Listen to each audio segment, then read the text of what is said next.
Tim, you're in the middle of another election that's going to happen. We found out today, May 16th is a big day in Newfoundland. Tell us what what we should be watching for there. Well, I got to declare, of course, that my cousin is the leader of the opposition here, the leader of the PC party, and he's the farthest thing, by the way, from a rabid right-wing populist. He practices yoga, he's a Rhodes Scholar, and he's a lawyer. So maybe that's the Newfoundland version of right-wing populism. Premier Ball would be seen as the favorite at this point. Local polls done by the very reputable MQO firm have put the Liberals slightly ahead. But the most interesting thing here, where you had anger in Alberta and people coalescing behind the UCP, the group that gets the biggest vote in Newfoundland and Labrador right now at 56% is the I Don't Know party.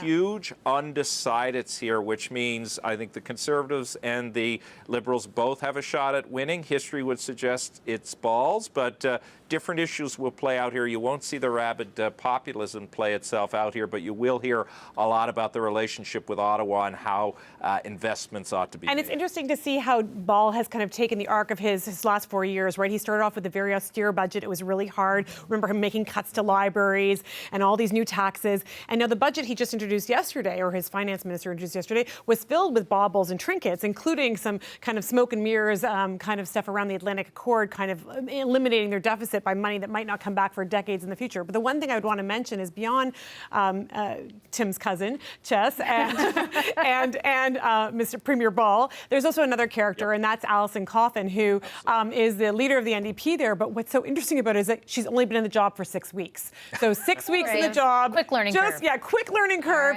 but presents a different option for voters. Okay, thank you, everyone. Thanks so much to the Power Panel today. Amanda Alvaro, Tim Powers, Kathleen Monk, and Jen Gerson.